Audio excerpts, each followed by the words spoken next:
Hello friends, welcome to doctor Aru healthy lifestyle channel. सगळ्यांना माझ्याकडून नारळी पौर्णिमेच्या आणि रक्षाबंधनाच्या हार्दिक हार्दिक शुभेच्छा. चला, आज रक्षाबंधन निमित्त साखर आणि मैदा विरहित असा काहीतरी गोड पदार्थ, गिल्ट फ्री गोड पदार्थ खाऊया, जेणेकरून आपल्या बॉडीला सुद्धा तो न्यूट्रिशियस ठरेल आणि सोबतच आपलं गोड खाण्याचं क्रेविंग सुद्धा पूर्ण होईल. नारळामध्ये मोठ्या प्रमाणात अँटीऑक्सिडंट्स, त्याचबरोबर गुड फॅट्स, फायबर्स आणि मॅग्नेशियम, कॉपर आणि आयरन असे उपयुक्त घटक असतात. आणि हेच घटक आपल्याला आपली heart health, brain health, muscle, bone आणि स्किन हेल्थ इम्प्रूव्ह करण्यासाठी मदत करतात. आपली इम्युनिटी बूस्ट करतात, इन्सुलिन सेन्सिटिव्हिटी वाढवतात. चला तर मग बघूया अशी हेल्दी रेसिपी कशी तयार करायची ते. अशी ही स्वादिष्ट नारळाची बर्फी जिभेवर ठेवताच विरघळते अशी बर्फी तयार करण्यासाठी आपल्याला घरचं कमीत कमी साहित्य लागणार आहे. सर्वप्रथम आपण इथे घेतलेला आहे साधारण 1.25 कप ओल्या नारळाचा चव किंवा किस, पाऊण वाटी गूळ आणि वेलची पूड आणि थोड्याफार प्रमाणात दुधाची साय गरजेनुसार. आता सर्वप्रथम आपण एक पॅन गॅसवर गरम करण्यासाठी ठेवलाय आणि त्यावर 1 चमचा साजूक तूप ॲड केलेला आहे. आता हे तूप चांगलं गरम झालं की त्यामध्ये ओल्या नारळाचा किस आपण ॲड करायचा आहे आणि त्याला आपण तुपावर चांगलं परतून घ्यायचंय. नारळाचा छान असा सुगंध यायला सुरुवात येईल. हा नारळाचा चव साधारण आपण 1 ते 2 मिनिटं तुपावर चांगला परतून घ्यायचा आहे, जेणेकरून नारळातलं मॉइश्चर कमी होईल. जर तुम्हाला वारंवार हेअर फॉलची समस्या त्रास देत असेल, तर तुम्ही ओल्या नारळाचं खोबरं थोड्या-थोड्या प्रमाणात रोज खाणं उपयुक्त ठरतं. चला, आता बऱ्यापैकी आपला ओला नारळाचा चव हा परतून झालेला आहे. आता आपण यामध्ये गूळ ॲड करूया आणि आपण गूळ ॲड करतोय त्यावेळी आपण गॅसची फ्लेम अगदी मंद स्लो ठेवायची आहे, जेणेकरून खाली खोबरं जे आहे ते पॅनला चिकटणार नाही किंवा ते जळणार नाही, याची पण दक्षता घ्यायला हवी. इथे मी ऑर्गॅनिक गूळ यूज केलेला आहे, जो साधारण वितळण्यासाठी किंवा मेल्ट होण्यासाठी आपल्याला एक 5 ते 6 मिनिटं द्यावी लागतील. तर 5 ते 6 मिनिटं खोबरं गुळामध्ये वारंवार परतत राहायचंय. त्यानंतर तुम्हाला साधारण असा रंग दिसेल. तरीही आपल्याला अजून थोडा वेळ गूळ आणि खोबरं चांगलं परतून घ्यायचं आहे, जेणेकरून बर्फी चांगली सेट होईल.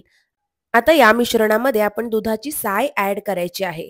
दुधाची साय ॲड करण्यापूर्वी मी यामध्ये साधारण 5 ते 6 केसरच्या रेषा ॲड केलेल्या आहेत आणि मग आपण हे मिश्रण आपल्या बर्फीच्या मिश्रणात ॲड करूया.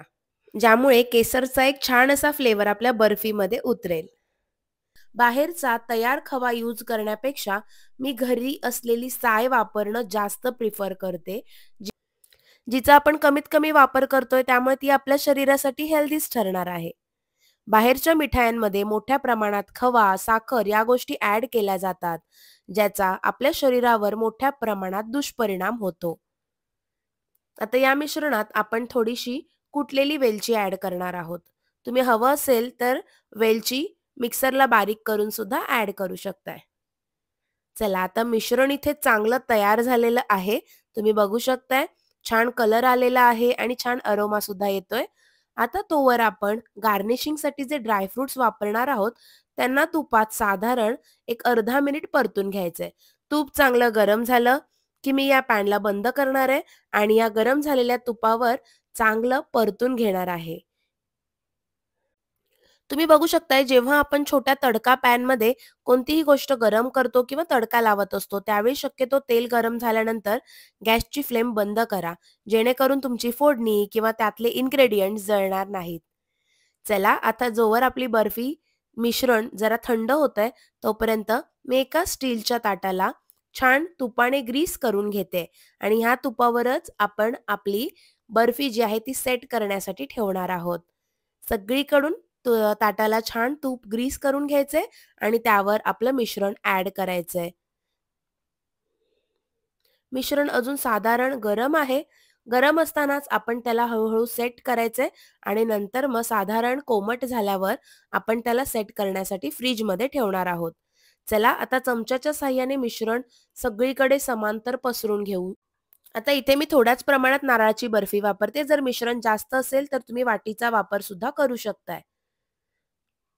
आता याला समांतर पसरून घेतल्यानंतर आपण याला हाताच्या साहाय्याने थोडा व्यवस्थित शेप देऊया आणि त्यानंतर मग याच्यावर गार्निश करण्यासाठी आपण ड्रायफ्रुट्स ॲड करूया. तुम्ही तुमच्या आवडीचे ड्रायफ्रुट्स यावर ॲड करू शकताय. मी इथे काजू, बदाम आणि थोड्याफार प्रमाणात पिस्ताचा वापर केलेला आहे. तुम्ही हवं असेल तर ह्यावर मिक्स्ड सीडसुद्धा ॲड करू शकताय, जे आपल्या हेल्थसाठी अजून थोडे न्यूट्रिशियस आहेत. चला आता इथे गार्निशिंग आपलं कंप्लीट झालेलं आहे. आता छान हाताने याला सेट करूया आणि सगळ्या मिश्रणाला आपण फ्रिजमध्ये थोडा वेळ ठेवून देऊया आणि त्यानंतर मग बाहेर काढून याच्या वड्या पाडूयात. साधारण एक 2 ते 3 तास जर तुम्ही मिश्रण फ्रिजला ठेवलत, तर वड्या चांगल्या सेट होतात. चला तर मग ही हेल्दी फॅट्स, अँटीऑक्सिडंट आणि मिनरल्सनी युक्त अशी हेल्दी नारळाची बर्फी घरच्या घरी बनवून तुम्ही सुद्धा तुमच्या भावांना नक्की खाऊ घाला. घरातल्या सर्वांना खाऊ घाला. त्यांना नक्कीच आवडेल. तुम्ही बघू शकताय 1, 2 ते 3 तास मी बर्फी फ्रिजला ठेवली आहे. आता मी कटरच्या साहाय्याने तिच्या छान अशा वड्या पाडून घेतेय. ही मऊ खुसखुशीत बर्फी आहे कारण आपण ही ओल्या नारळाची बर्फी बनवली आहे. जर तुम्ही सुक्या नारळाच्या वड्या बनवलात, तर त्या छान खुटखुटीत होतात, म्हणजे कडक होतात. ह्या बर्फी तुम्ही साधारण एक 4 ते 5 दिवस आरामात कन्झ्युम करू शकताय. फक्त तुम्ही याला फ्रिजमध्ये स्टोअर करणं गरजेचं आहे. मग या टेम्प्टिंग वड्या तुम्ही कधी तुमच्या घरच्यांना खाऊ घालताय? घरी नक्की करून पहा. हा स्वादिष्ट गोड पदार्थ तुमच्या घरच्यांना नक्कीच आवडेल आणि असेच स्वादिष्ट पदार्थ घरी बनवा. हेल्दी फॅट्स आणि हेल्दी प्रॉडक्ट्स वापरून घरच्या घरी बनवलेले पदार्थ हे बाहेरून आणलेल्या मिठाईंपेक्षा खूप चांगले असतात. असेच आरोग्यदायी सात्विक व्हिडिओ पाहण्यासाठी माझ्या चॅनलला सबस्क्राईब करायला अजिबात विसरू नका. पुन्हा भेटूया अशाच छान छान नवनवीन व्हिडिओज सोबत. Thank you for watching my videos.